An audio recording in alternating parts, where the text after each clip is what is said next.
ಎತ್ತಿದ್ದೀನಿ ನೋಡಿ. ಈಗ ಡೈರೆಕ್ಟಾಗಿ ನಾವು ಆಹಾರ ಪದಾರ್ಥಗಳನ್ನ ಹಾಕಿ ರುಬ್ಬಕ್ಕಾಗಲ್ಲ. ಇದರಲ್ಲಿ ಸ್ವಲ್ಪ ಕಲ್ಲಿಂದು ತರಿ ಮಣ್ಣು ಎಲ್ಲ ಸೇರ್ಕೊಂಡ್ಬಿಟ್ಟಿರ್ತದೆ, ಕೊಟ್ಟಿರ್ತಾರಲ್ಲ. ಅದಕ್ಕೆ ಅದಕ್ಕೆ ಏನು ಮಾಡಬೇಕು, ಸ್ವಲ್ಪ ಉಪ್ಪು ನೋಡಿ, ಸ್ವಲ್ಪ ಉಪ್ಪು ಹಾಕೋತೀನಿ, ಸ್ವಲ್ಪ ಅರಿಶಿನ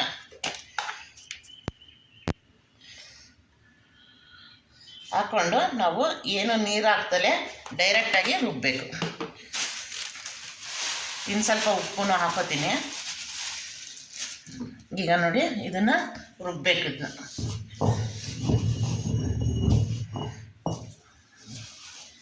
ಅರಿಶಿನ ಉಪ್ಪು ಹಾಕಿ ರುಬ್ಬಿದ್ರೆ ಅದರಲ್ಲಿರೋ ಮಣ್ಣಿನ ಕಣಗಳೆಲ್ಲ ಹೋಗುತ್ತೆ.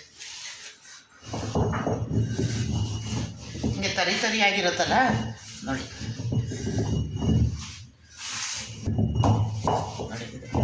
ನೀರು ಹಾಕಲೇಬಾರ್ದು. ನೀರು ಹಾಕಲಿಲ್ಲ ಅಂದರೆ ಇದು ತರಿ ನೀರು ಹಾಕ್ಬಿಟ್ರೆ ಎಲ್ಲ ಕರ್ಗೋಗ್ಬಿಡುತ್ತೆ ಉಪ್ಪು.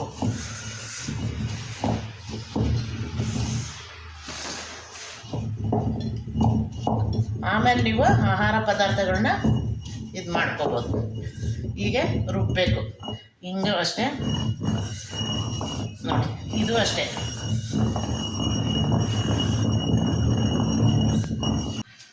ಈ ಥರ ಕಲ್ ತಗೊಂಡು ನೋಡಿ, ಹಿಂಗೆ ಹಾಕ್ಕೊಂಡು ಹೋಗ್ಬೇಕು.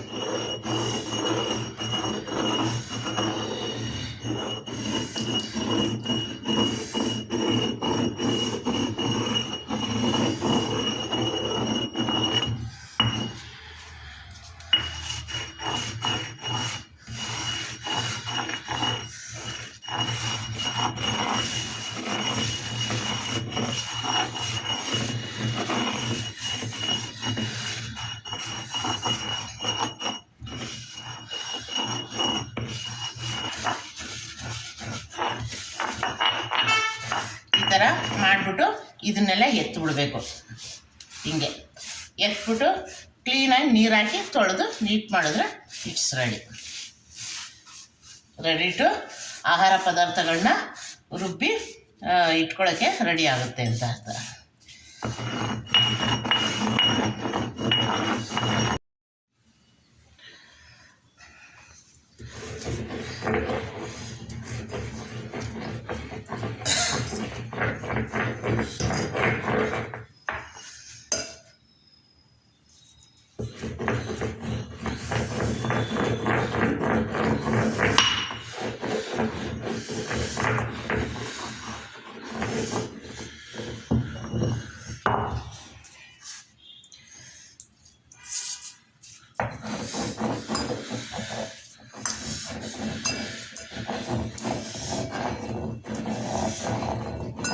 ನೋಡಿ, ಇಷ್ಟಾಯ್ತು ನೋಡಿ, ಎಲ್ಲ ರುಬ್ಬಿ ಇಟ್ಟಿದ್ದೀನಿ, ಎಲ್ಲ ಆಯಿತು.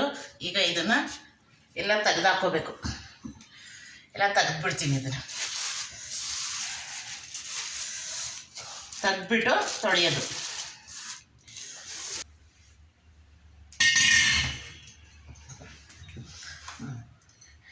ನೋಡಿ, ಇದೆಲ್ಲ ಉಪ್ಪಿಂದು ಪುಡಿಯೆಲ್ಲ ಎತ್ತಾದ್ಮೇಲೆ ಈಗ ತೊಳಿಬೇಕು.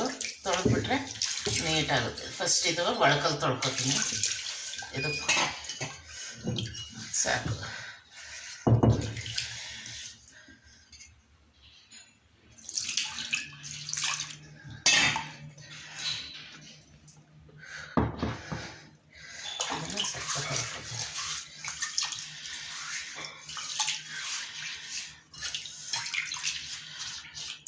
ಇದ್ರ ಬಳಕೆ ಈ ಥರನೇ ಮಾಡಬೇಕು. ಡೈರೆಕ್ಟಾಗಿ ಆಹಾರ ಪದಾರ್ಥ ಯಾವತ್ತೂ ರುಬ್ಬಕ್ಕೋಬಾರ್ದು. ಯಾಕಂದರೆ ಕಲ್ಲಿನ ತರಿಗಳೆಲ್ಲ, ಅಲ್ಲಿ ಕಲ್ಲು ಕುಟ್ಟಿರ್ತಾರಲ್ಲ, ಅದ್ರ ತರಿಗಳೆಲ್ಲ ಸೇರ್ಕೊಂಡ್ಬಿಟ್ಟಿರುತ್ತೆ ನೋಡಿ. ಈಗ ಈಸಿಯಾಗಿ ಹೀಗೆ ನಾವು ಸೌಟಲ್ಲೇ ಎತ್ಕೋಬೋದು.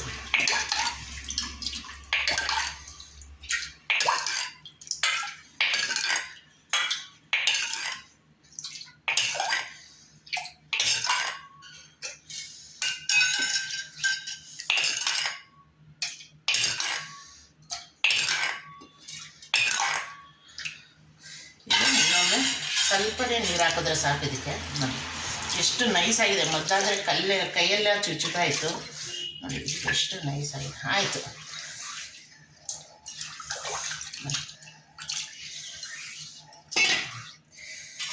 ಇದನ್ನು ನೀರು ಎತ್ಕೊಂಡ್ರೆ ಇಟ್ಸ್ ರೆಡಿ.